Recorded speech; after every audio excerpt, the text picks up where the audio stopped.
அனைவருக்கும் நமஸ்காரம்.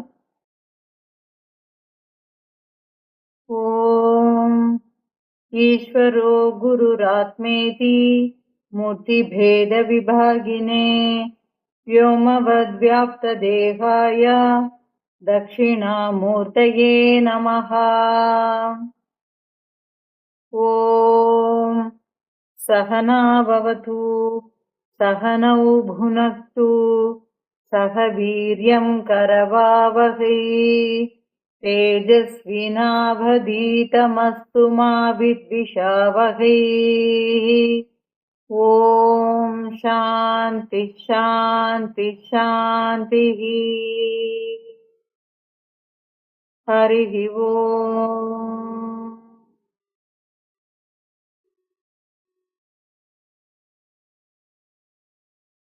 இப்ப நாம மந்திர புஷ்பம் நேற்றுக்கே ஒரு முன்னோட்டம் பார்த்துட்டோம், ஒரு அறிமுக உரை பார்த்துட்டோம். இப்ப நாம மந்திர புஷ்பத்தினுடைய முதலாவது மந்திரம், அதனுடைய விளக்கங்களை பத்தி இன்னைக்குள்ள வகுப்புல பார்க்கலாம். இந்த முதலாவது மந்திரம் சுருக்கமாட்டு சொல்லிடுறேன், அப்புறமா போய்க்கலாம். இந்த மந்திரம் எதை பத்தி ஆராயறதுன்னா, தண்ணீரில் தாமரை இருக்கு.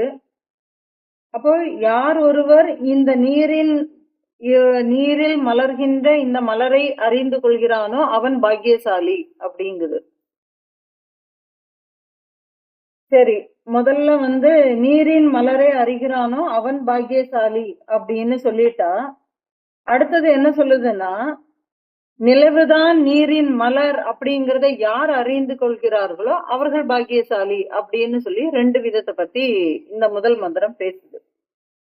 அதாவது அனுபவங்கள் யாருக்குன்னா மனசுக்கு. அப்போ இந்த அனுபவங்களையும் பத்தி பேசுது, அந்த மனதை பத்தியும் பேசுது.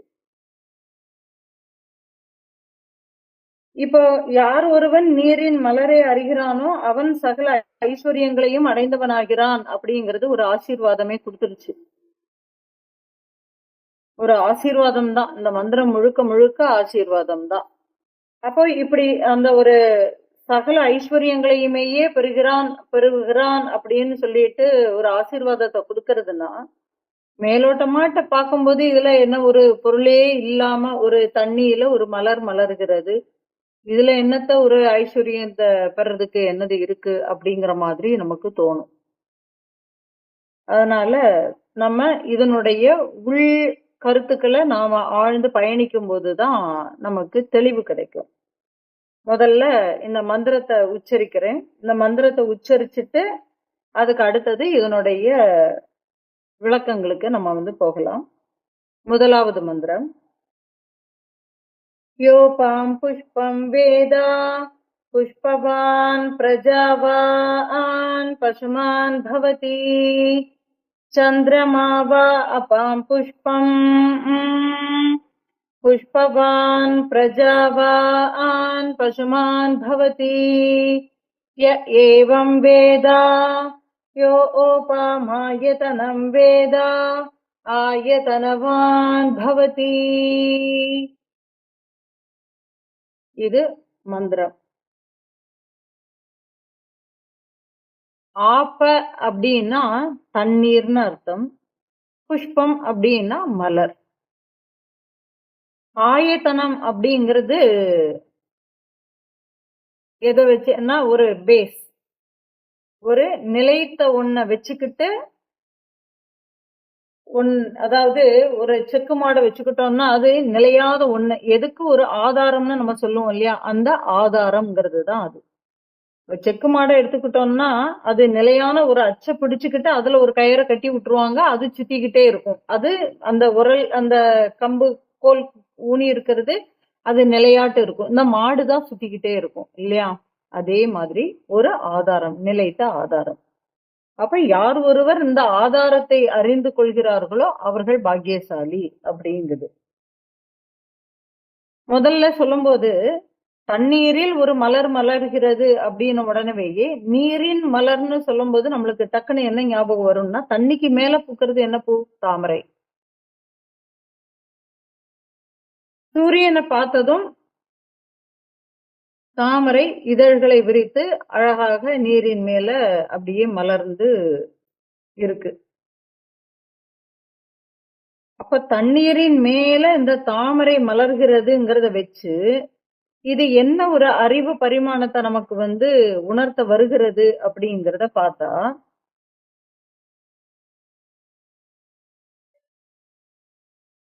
முதல்ல நாம தண்ணீரினுடைய குணம் என்ன, தண்ணீரினுடைய தன்மை என்ன? தண்ணி எப்போதுமே ஓடிக்கிட்டே இருக்கும். ஒரு இடத்துல இருந்து இன்னொரு இடத்துக்கு பாயும் தன்மை கொண்டது. அப்புறமா இடைவிடாமல் என்ன பண்ணும்? ஒழுகிக்கிட்டே இருக்கும். அது ஒரு அதாவது அது ஒழுக்குன்னா எப்படி சொல்றதுன்னா, பாய்ந்து கொண்டே இருக்கக்கூடியது அதனுடைய தன்மை.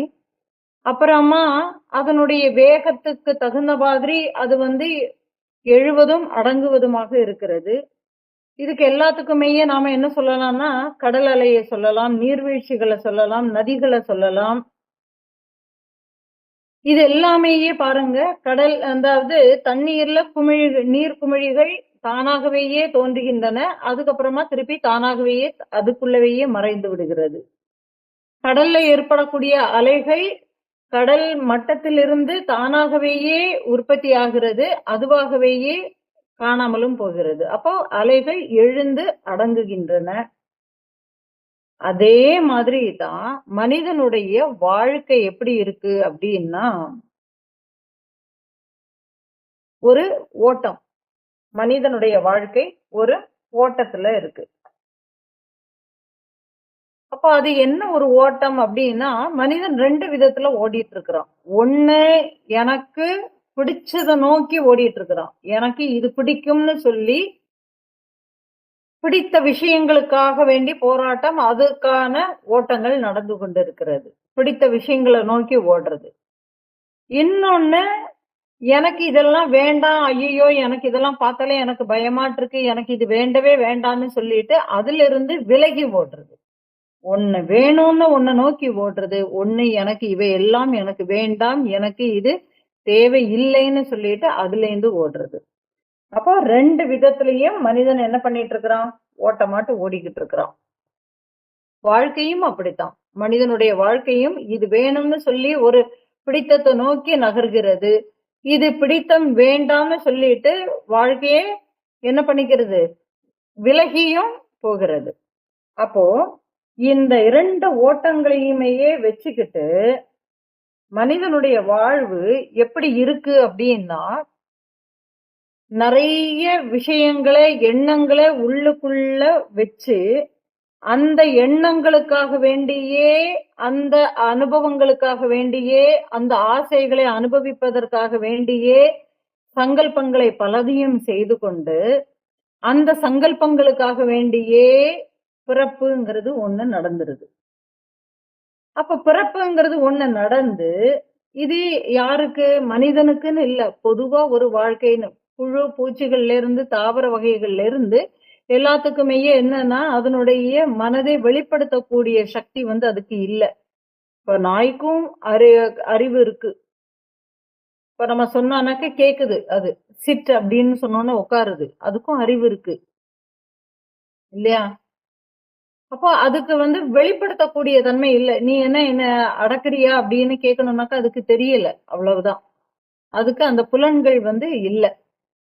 அப்போ பாருங்க, அப்போ பிறப்பிலிருந்து இறப்பு வரைக்கும் திரும்பவும் பிறந்து திரும்பவும் இறந்து அப்படியே ஒரு ஆசைகளை அனுபவிப்பதற்காக வேண்டி திரும்ப திரும்ப திரும்ப திரும்ப பிறந்து திரும்ப திரும்ப திரும்ப திரும்ப இறந்து இப்படியாக பிறப்பு இறப்புங்க கூடிய ஒரு பிறவி சக்கரத்துக்குள்ளவேயே மனித வாழ்வு ஓடிக்கொண்டே இருக்கிறது.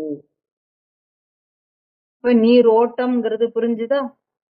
அப்போ நம்ம இந்த நீர் அப்படின்னு சொல்லும்போது நம்ம நேத்திக்கே அதுல ஒரு முன்னோட்டம் பார்த்துட்டோம். என்னன்னா நம்மளுக்கு வாழ்க்கை நமக்கு ஒரு அனுபவத்தை கொடுக்கிறது. இந்த அனுபவம் கூடிய நீரில் ஒரு தெளிவு பிறக்கிறது. அந்த அனுபவம் நமக்கு கொடுக்கக்கூடிய தெளிவு இந்த மலர். அப்போ பிறப்பு இறப்புங்க கூடிய ஒழுக்கு நீர் ஒழுக்குக்குள்ள ஒரு கட்டத்துல என்ன செய்யணும்? என்ன ஒரு வாழ்க்கைய நாம வாழ்ந்திருக்கிறோம். இவ்வளவு காலமும் நாம வாழ்ந்து எந்த விதமான பிரயோஜனமுமே இல்ல. சேர்த்து வச்சிருந்தது எதுவுமேயே நிலையே இல்ல. அப்ப நிலையில்லாத ஒண்ண நான் பிடிச்சு வச்சுக்கிட்டு, இது எனக்கு சந்தோஷம் தரும்னு சொல்லிட்டு இவ்வளவு காலமும் என்னுடைய வாழ்க்கைய நானு வீணாக்கிட்டேன். அப்ப நான் இனிமேல் நிலைத்த தன்மையை அடைவதற்குண்டான வழியை நான் அறிந்து கொள்கிறேன் அப்படின்னு சொல்லி, நிலையானதை நிலையானதை நோக்கி நிலைத்தவற்றை நிலைத்தவற்றை பிடித்துக் கொள்வதற்காக வேண்டி, அந்த நிலைத்தவை எவையெல்லாம் என்பதை அறிந்து கொள்வதற்காக வேண்டி, அது தன்னுடைய பயணப்பாதையை ஆரம்பிக்கிறது. அப்ப இந்த ஒரு தெளிவு எதனால கிடைக்குது? இந்த பிறப்பு, இறப்புங்கக்கூடிய சம்சார சுழற்சியில அந்த அனுபவம். அந்த அனுபவத்தினால இது கிடைக்குது. சரி. இப்ப பிறப்பு, இறப்புங்கிறது ஏன் உண்டாகிறது? அது ஏன் தொடர்ந்து வந்துகிட்டே இருக்குங்கிறதுக்கு ஒரு விஷயம். என்னன்னா, இத யார் ஆராய்ஞ்சாங்க? ஞானிகளும், யோகிகளும் தான் ஆராய்ந்தார்கள். ஏன் இவ்வாறு பிறக்கிறார்கள்? எது பிறக்கிறது? உண்மையிலேயே இங்க பிறப்பு என்பது யாருக்கு? இறப்பு என்பது யாருக்குங்கிறத ஞானிகள் ஆராய்ந்தார்கள். அப்ப அவர்கள் ஒரு ஒரு முடிவ அவங்க கண்டுபிடிச்சாங்க. ஓரறிவு தாவரங்கள் முதலாக ஆறறிவு மனிதர்கள் வரையிலும் எல்லாருக்குமேயே அவரவர்களுக்கு விதிக்கப்பட்ட, கொடுக்கப்பட்ட அறிவு பரிமாணத்தின்படி அவர்கள் பல நிலைகளைக் கொண்டு அவர்களிடமிருந்து எழுகின்ற எண்ணங்களின் அடிப்படையில் உண்டாகின்ற அந்த ஒரு மனம் இருக்கு இல்லையா? அந்த மனதின் வாயிலாகத்தான் இந்த ஒரு பேரறிவு அவர்களுக்கு கிடைக்கிறதே தவிர, அந்த ஒரு ஆன்மா அவர்களினுடைய தன்மைக்கு தகுந்தபடி, எண்ணங்களின் தன்மைக்கு ஏற்றபடிதான் பிரகாசிக்கிறது என்பதை புரிந்து கொண்டார்கள். இதுக்கு உதாரணம் நம்ம எப்படி சொல்லலாம்னா, தாமரை மலரவே தான் உதாரணம் சொல்லலாம். தாமரை எப்படி இருக்கும்? ஒரு தாமரை குளத்த நாம எடுத்துக்கிட்டோம்னா, நம்ம கால் வைக்கிற அந்த கரை ஓரத்திலயும், அந்த ஒரு சான் உயரத்திலயும் அந்த தாமரை பூக்கறத பார்த்திருக்கிறோம். தாமரை குளத்துல. கைக்கு எட்டினாப்புல இருக்கும். நம்ம கால் பக்கத்துலயே இருக்கும். நம்ம கால் நனைக்கிறது பக்கத்துலயே இருக்கும். தாமரை குளத்துல. பக்கத்துலயும் இருக்கும்.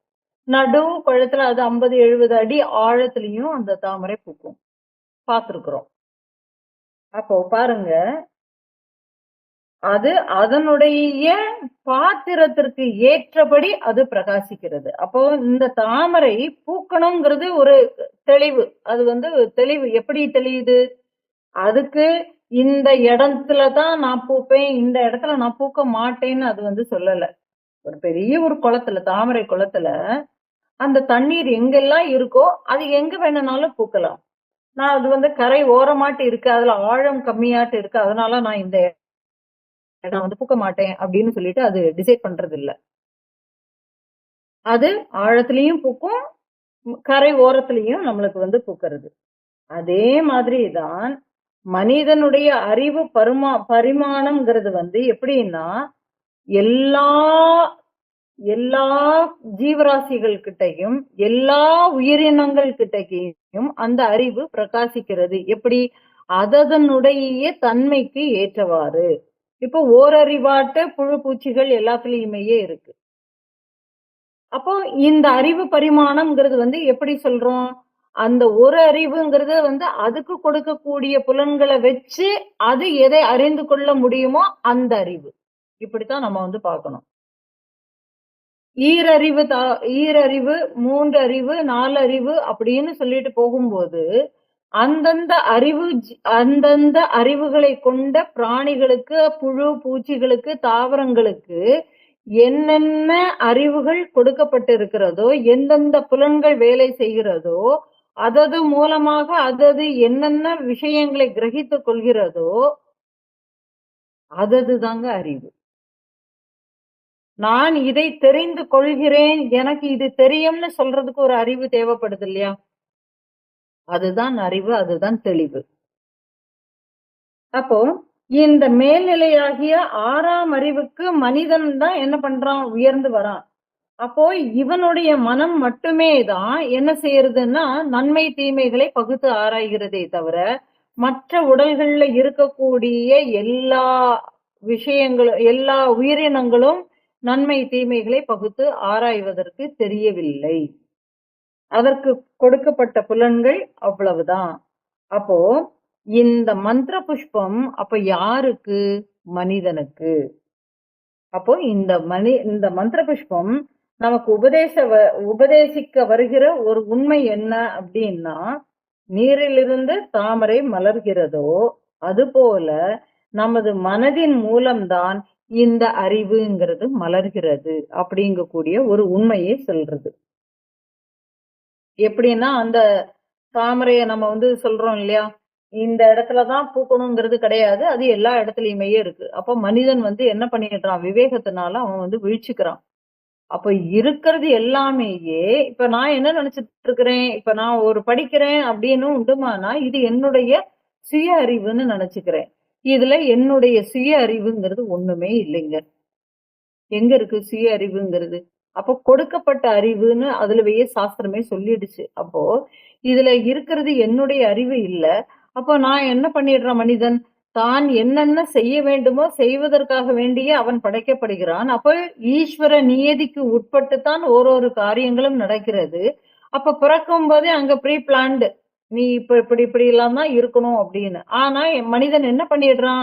கொடுக்கப்பட்ட அறிவை வச்சு அவன் கொஞ்சம் புத்திய இருக்கு இல்லையா? அந்த புத்திய கொண்டு யூஸ் பண்ணி என்ன பண்ணிக்கிறான்?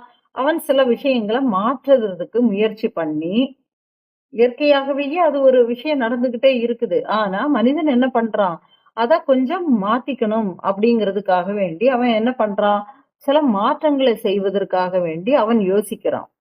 அப்படி செய்யும்போதுதான் என்ன பண்ணிக்கிறான்? சுக துக்கங்கள்ங்கக்கூடிய இருமைகள்ல சிக்கி பிறப்பு இறப்புங்கக்கூடிய சக்கரத்துக்குள்ள வந்துடுறான். இப்படி பிறப்பு இறப்புங்கக்கூடிய சக்கரத்துக்குள்ள திரும்பவும் திரும்பவும் வரதுனால என்ன ஆகுது? அவனுக்கு ஒரு அனுபவம் கிடைக்குது. என்ன அனுபவம் கிடைக்குது? இப்போ நாம சரியாட்டு தான் போயிட்டு இருந்தோம். நம்மளாக திருப்பி இத மாத்திக்கலாமேன்னு நம்ம தோணி நாம இத செய்யும்போது நமக்கு இதுல ஒரு பிரச்சனை வருது. அப்ப என்ன பண்ணிக்கிறான்? தன்னை திருத்திக்கிறான். இப்படி போனால் இது இந்த ஒரு பிரச்சனை வரும். அதனால நாம இந்த காரியத்தை செய்யக்கூடாது. இது இப்படி போனால் இந்த காரியம் சரியாட்டு இருக்கு. இந்த வழிய நாம பயன்படுத்திக்கலாம். அப்படிங்கக்கூடிய ஒரு தெளிவு அவன்கிட்டக்க வந்துருது. அப்ப பாருங்க. அப்போ மனிதன் மட்டுமே தான் அந்த பிறப்பு இறப்புங்கக்கூடிய பிறவி சக்கரத்தை நிறுத்தவும் முடியும். ஏன்னா இந்த மனம்தான் திரும்பவும் பிறக்கிறதுங்கக்கூடிய விஷயத்தை ஞானிகளும் யோகிகளும் புரிந்து கொண்டார்கள். ஏன்னா அதுல தான் அறிவு பிரகாசிக்குது. மனம்தான். மனம் மூலமாட்டு தான் அறிவு பிரகாசிக்குது. அப்போ அந்த அறிவு பிரகாசிக்கும் போது அதுவே தான் என்ன பண்ணிக்கிறது? இது தன்னுடைய அறிவுன்னு நினைச்சுக்கிட்டு அது தானாகவே நிறைய காரியங்களை செய்யும் போதுதான் பிறப்பு இறப்புங்கக்கூடிய சக்கரத்துக்குள்ள சிக்கிக்குது. அப்போ இது தானாகவே செயல்கள் எவ்விதமான முயற்சிகளும் இன்றி காரியங்கள் தானாகவே நடந்து கொண்டு இருக்கிறது என்பதை புரிந்து கொண்டால் பிறப்பு இறப்புங்கக்கூடிய சம்சார சக்கரத்திலிருந்து அவன் விடுபட முடியும்.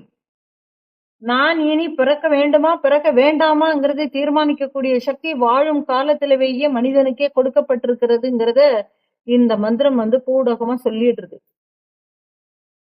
அப்ப நாம அடுத்தது என்னவாட்டு பிறக்கணுங்கிறதையும் கூட வாழும் காலத்திலேயே நம்மளுடைய வாழும் முறைகள் எல்லாமே நமக்கு காட்டி கொடுத்துரும். நமக்கு உணர்த்தும்.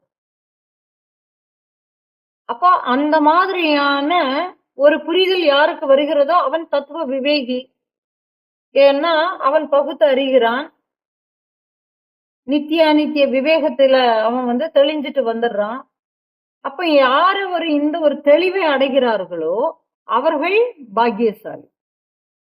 அவர்கள் எப்படி பாக்கியசாலி? பிறப்பு இறப்புங்கக்கூடிய சக்கரத்தை நிறுத்துகிறார்கள். அவர்களுக்கு தேவையானது எல்லாம் தானாகவே நடைபெறுகிறது.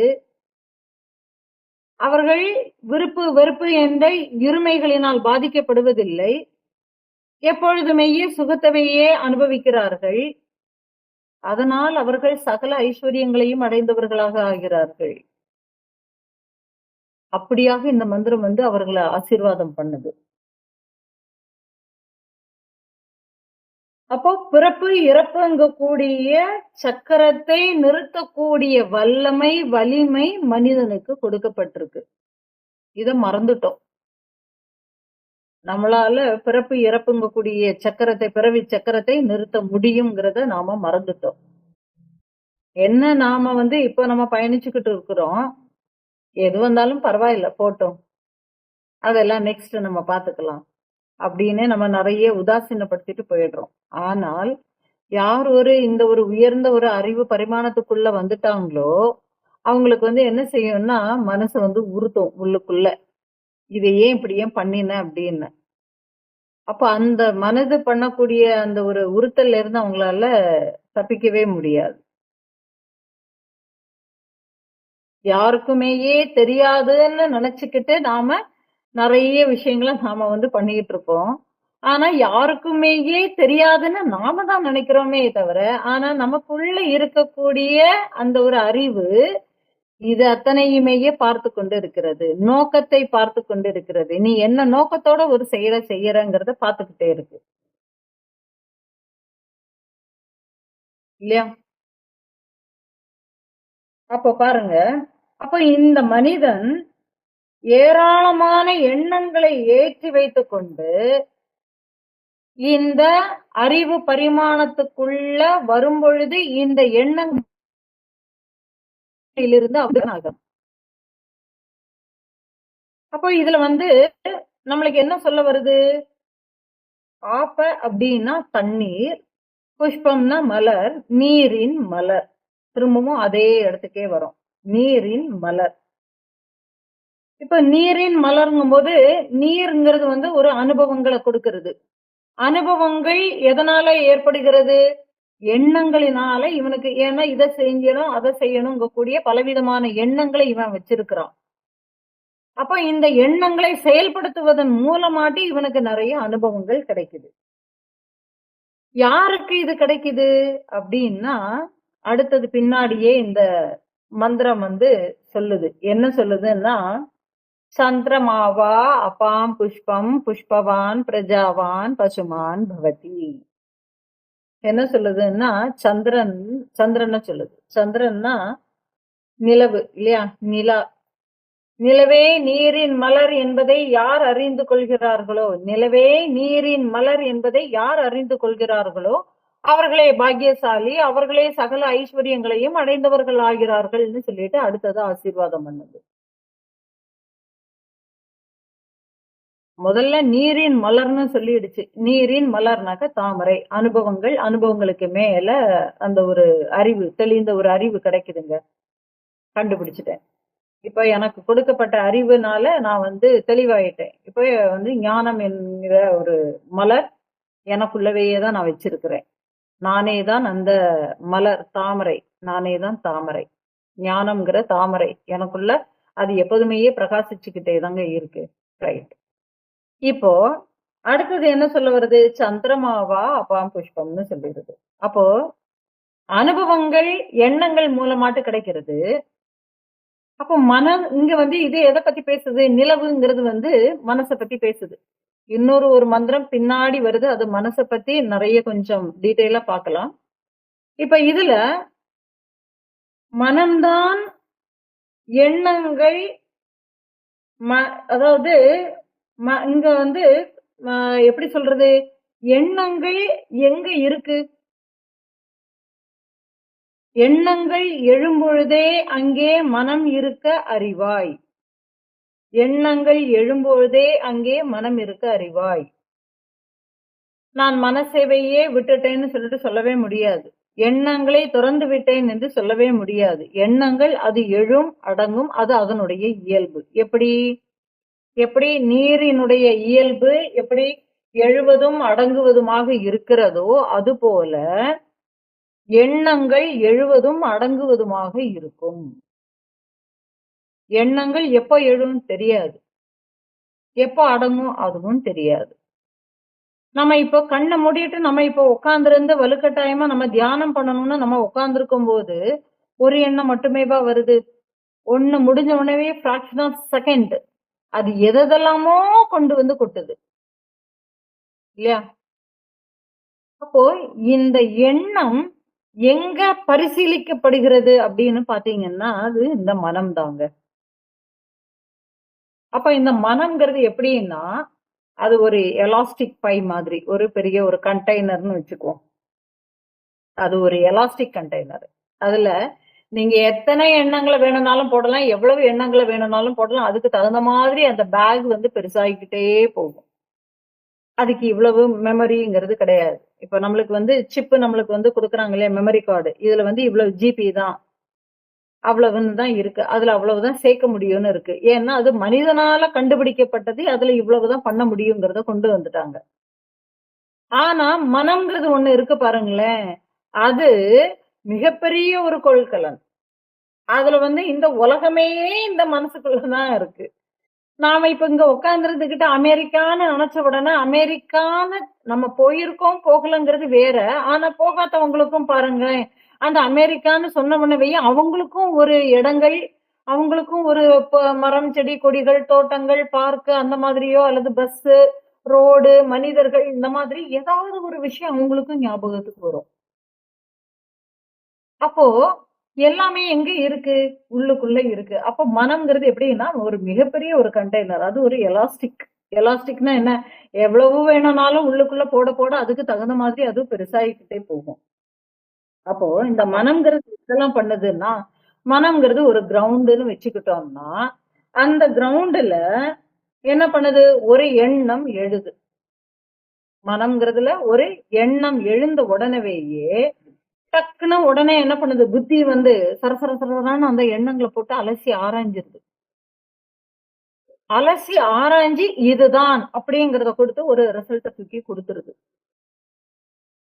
இந்த ரிசல்ட்ட தூக்கி குடுத்ததும் எப்படி குடுக்குது? இதுதான் கரெக்ட். இது இப்படித்தான் அப்படிங்கிறதோட ஒரு தீர்க்கமான ஒரு முடிவோட குடுக்குது.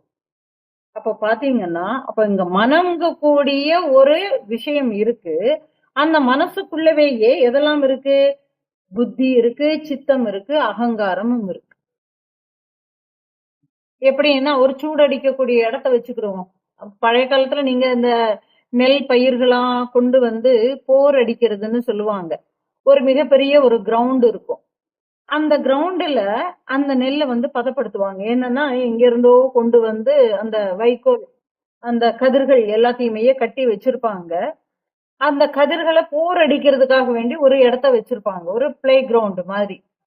அந்த கிரவுண்டுல என்ன பண்ணுவாங்க?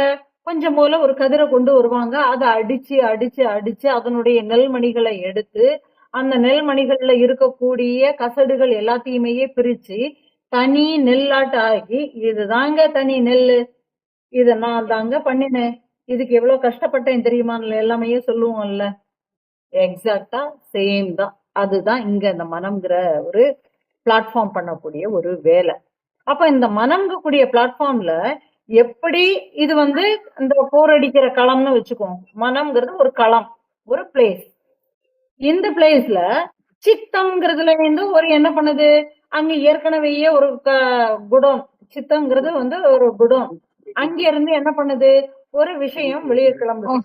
வெளிய வெளியில கிளம்பி அந்த விஷயம் என்ன பண்ணுதுன்னா, உள்ளுக்குள்ள கொண்டு வந்து போட்ட உடனவே அங்கிருந்து வெளியில கிளம்பி வந்த உடனேயே, இங்க புத்திங்கிறது என்ன பண்ணுது? பிரிச்சு மேய தொடங்குது. அது உட்கார்ந்திருந்து இது இதுதான், இது தனியா, இது இப்படி, இது நெல்மணி, இது வந்து சாவி, இதுல வந்து கல்லு, மண்ணு இந்த மாதிரி தூசுகள் இருக்கு. இதெல்லாம் வைக்கோல் அப்படின்னு சொல்லி தனித்தனியாட்ட பிரிச்சு, நெல்மணிகளை தனியாக கொண்டு வந்து எப்படி கொடுக்கிறதோ, அதே மாதிரி ஒரு காலிங் பெல் அடிச்ச சவுண்டுங்கிறது கேட்ட செகண்ட்லயே இங்க அதாவது அதுக்கு ஒரு போர் அடிக்கிறது நிறைய விஷயங்கள் மேன் பவர். இங்க பாருங்க எந்த மேன் பவருமே கிடையாது. இங்க என்ன நடக்குதுன்னா டக்குன்னு ஒரு சவுண்ட் கேட்ட உடனே இங்க உள்ளுக்குள்ள நிறைய ப்ராசஸிங் நடக்குது. ஒரு மிஷின் ஓடுது. சவுண்ட் கேட்ட உடனே இங்க உள்ளுக்குள்ள ஒரு மிஷின் ஓடுது. இந்த மிஷின் என்ன பண்ணுது? இது இந்தந்த விஷயங்கள். இது இன்னார் வந்திருக்கிறாங்க. அவங்க தாங்க வந்திருக்கிறாங்க.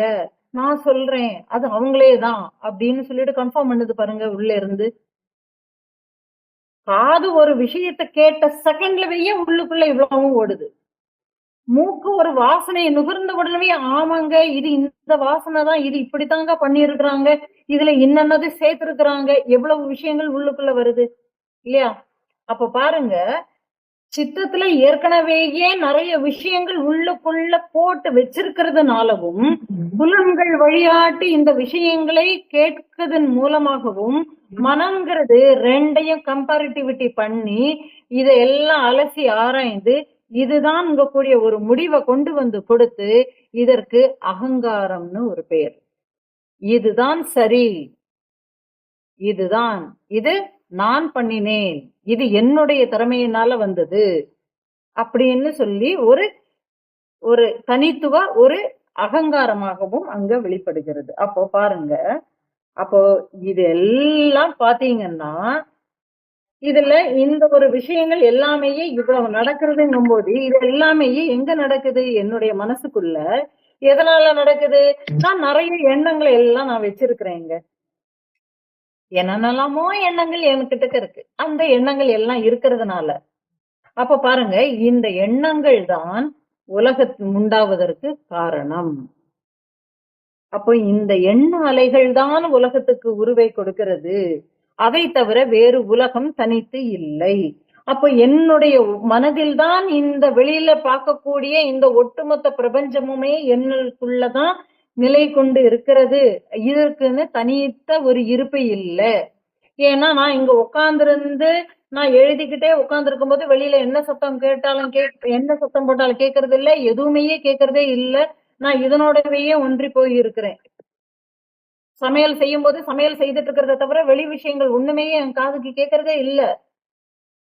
எப்ப நான் அதுக்கு வெளியில என்னுடைய கவனத்தை கொண்டு வரேனோ அப்பதான் என்னை சுத்தி எல்லாமே இருக்குங்கிறது தெரியுது. அப்போ பாருங்க, அப்ப நான் விரும்பினால் உலகம் என்னிலிருந்து வெளிப்படுகிறது, நான் விரும்பவில்லை என்றால் அந்த உலகம் எனக்குள்ளே ஒடுங்கிக் கொள்கிறது. இதுதான்.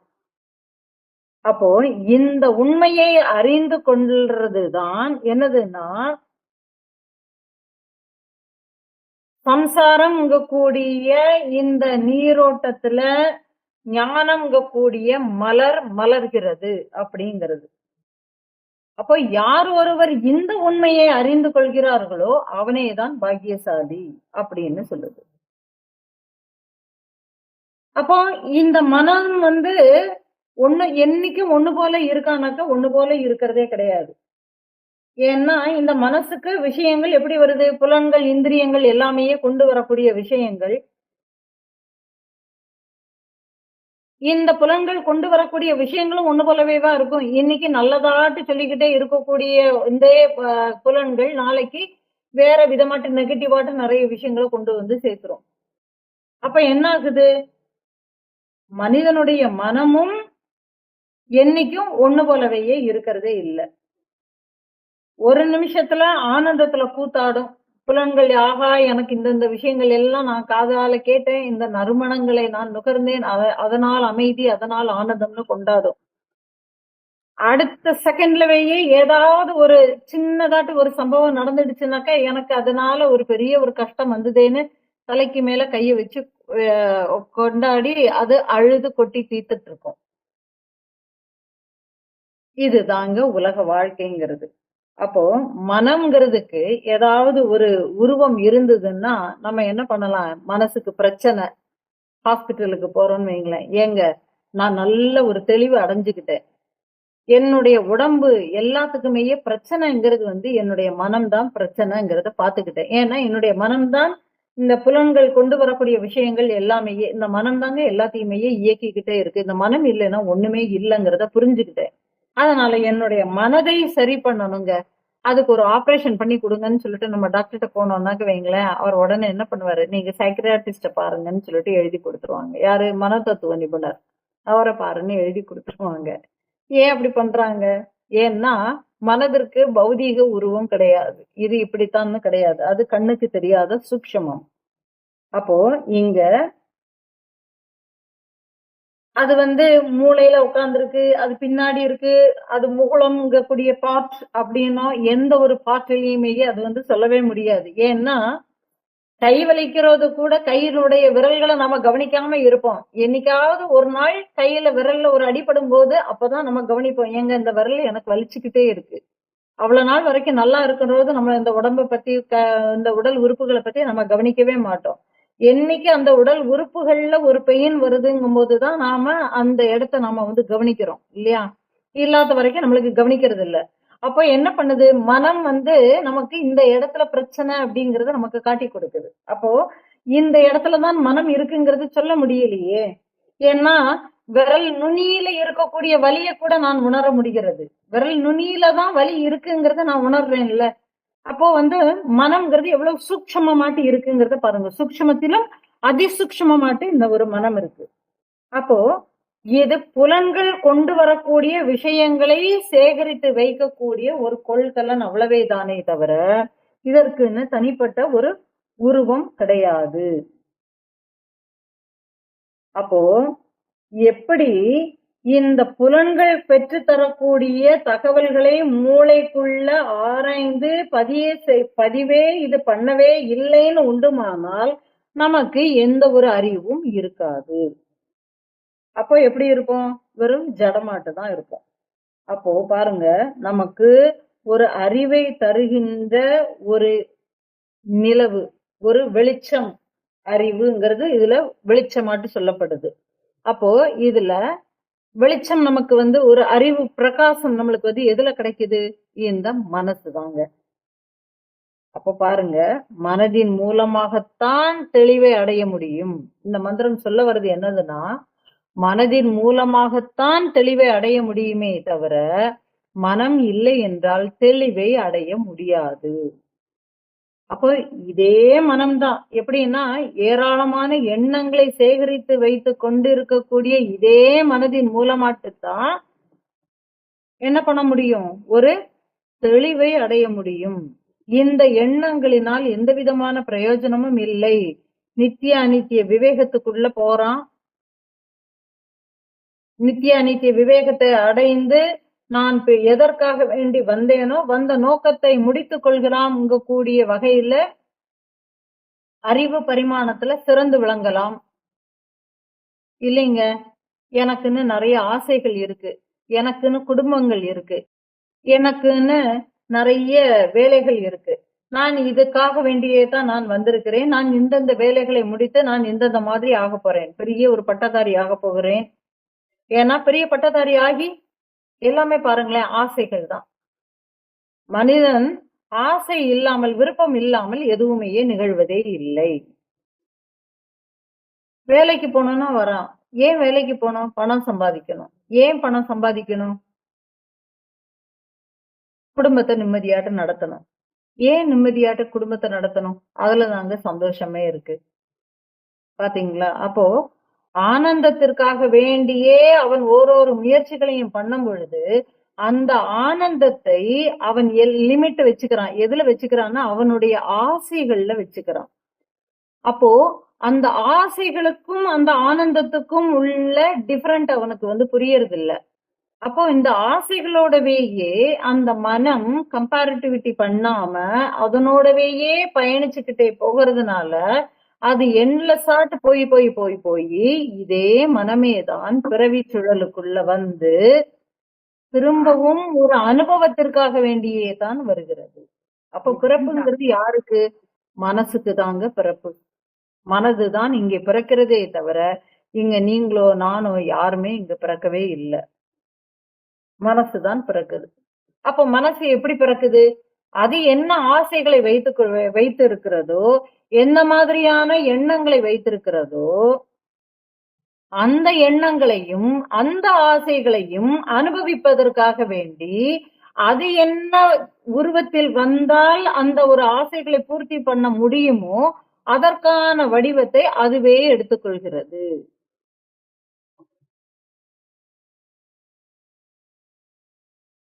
அப்போ இந்த மாதிரியான வடிவம் மனதுக்கு கொடுக்கிறது. இப்படியாக இந்த மனது ஓரொரு வடிவத்தை எடுத்துக்கொண்டு வர்றதுனால இந்த மனது எப்படி தன்னை ஒரு வடிவத்துக்குள்ள கற்பனை பண்ணிக்கிற மாதிரியே இந்த வெளியில இந்த ஒரு உலகமும் இருக்குங்கிற மாதிரியான ஒரு கற்பனைக்குள்ள வந்து இந்த உலகமும் உண்மையினே நம்பி அந்த ஒரு உலகை தக்க வைத்துக் கொள்வதற்காக வேண்டியே தான் இது அவ்வளவுமையே போராடிக்கிட்டே இருக்குங்கிறத ஞானிகள் கண்டுபிடிச்சாங்க. அப்படி கண்டுபிடிச்சதுனாலதான் இந்த மாதிரியான மனம் எப்பொழுது அந்த உலக விஷயங்களை தக்க வைத்துக் கொள்வதற்காக வேண்டி அதை நோக்கி போகிறதோ அந்த மாதிரியான மனங்கள் திரும்ப திரும்ப பிறந்து பிறந்து இறந்து இறந்து பிறவி சக்கரத்திற்குள் சம்சார கடலில் திரும்பவும் வந்து விழுகிறது அப்படிங்கறத அவங்க கண்டுபிடிச்சாங்க. அப்போ இந்த மனம் ஒரு தெளிவை அடைந்து விட்டால் அவன் பிறவி சக்கரத்திலிருந்து விடுபடுகிறான். இப்ப பாருங்க, யோபாம் புஷ்பம் வேதா புஷ்பவான் பிரஜாவான் பசுமான் பவதி. யார் அந்த அறிவுதான் அனைத்திற்கும் ஆதாரமாக இருக்கிறது, பிறவி சக்கரத்தை முடிப்பதற்கு காரணமாக இருக்கிறது என்பதை யார் ஒருவர் அறிகிறார்களோ அவனே பாக்கியசாலி. யார் ஒருவர் அந்த அறிவு அனுபவங்கள் மூலமாக கிடைக்கிறதோ அதை புரிந்து கொண்டால் அந்த அனுபவத்தின் வழி நடந்து கொள்ளும் பொழுது அவன் பாக்கியசாலி ஆகிறான். இந்த அனுபவங்கள் மனதிற்குத்தான் கிடைக்கிறதே தவிர இந்த மனதை புரிந்து கொண்டு இந்த மனதை மேல் பரிமாணத்திற்குண்டான விஷயங்கள்ல செலுத்தி நித்திய அனித்திய விவேகத்தை அடைந்து பகுத்து ஆராய்ந்து அறியக்கூடிய திறனை பெற்றிருந்தால் அவன் பாக்கியசாலி. அப்போ நித்திய அனித்திய விவேகத்தினால பகுத்தறிவை அடைந்து கொண்டு இந்த மனம் கீழ் நோக்கிய எண்ணங்கள்ல போகாம அறிவு பரிமாணத்துல உயர்ந்த நாம மனித பிறவி வந்திருக்கிறது. இந்த கொடுக்கப்பட்ட மனித பிறவியினுடைய நோக்கத்தை அறிந்து கொண்டு இந்த மனித பிறவியின் மாண்பை புரிந்து கொண்டு யார் ஒருவர் தன்னில் தானாய் தன்மயமாக இருப்பதற்காக வேண்டி அந்த மனதை தன்னுடைய முயற்சியினால் அறிவு பரிமாணத்தில் உயர்ந்து விளங்கக்கூடிய ஞானிகளினுடைய யோகிகளினுடைய போதனைகளுக்காக வேண்டி அந்த பாதையில் பயணித்துக் கொண்டு அவர்கள் கூற வருகின்ற விஷயங்களை யார் கிரகித்துக் கொள்கிறார்களோ அவர்கள் பாக்கியசாலி. இப்படி இந்த ஒரு மந்திரம் முடிகிறது. இப்ப பாத்தீங்கன்னா ஒருத்தருடைய உலகமும் வேற வேறையாட்டு இருக்கிறதுக்கு காரணம் எல்லாருடைய மனமும் வேற வேறையாட்டு இருக்கிறதுனால. ஆக இந்த மனம்ங்கிறது நித்தியம் இல்லாத ஒண்ணு. அதனுடைய கட்டளைகளை நிராகரித்து ஆன்மா சொல்லக்கூடிய வழிகளின்படி அறிவு சொல்கிற வழியின்படி நடந்து கொண்டால் இந்த விஷய வாசனைகளை அறவே ஒழித்து தூய்மை அடைந்தவனாக ஆகி அவனே சகல ஐஸ்வர்யங்களையும் அடைந்தவனாக ஆகிறான் அப்படின்னு சொல்லி இந்த மந்திரம் ஆசீர்வாதம் செய்கிறது. அவனே நீரின் சுவையோடும் இனிமையோடும் வளத்தோடும் கூடிய அனைத்து ஐஸ்வர்யங்களையும் அடைந்தவனான பாக்கியசாலி. அவனே பாக்கியசாலி அப்படின்னு இந்த ஒரு மந்திரம் அவனை வாழ்த்துகிறது. இப்படியாக இந்த ஒரு மந்திரம் நிறைவு பெறுகிறது. இனி அடுத்த வகுப்புல இரண்டாவது மந்திரத்தை பார்க்கலாம். ஓம் பூர்ணமத பூர்ணமிதம் பூர்ணாத் பூர்ணமுதச்யதே பூர்ணஸ்ய பூர்ணமாதாய பூர்ணமேவாவசிஷ்யதே. ஓம் சாந்தி சாந்தி சாந்தி. ஹரி ஓம். அனைவருக்கும் நன்றி. ஹரி ஓம்.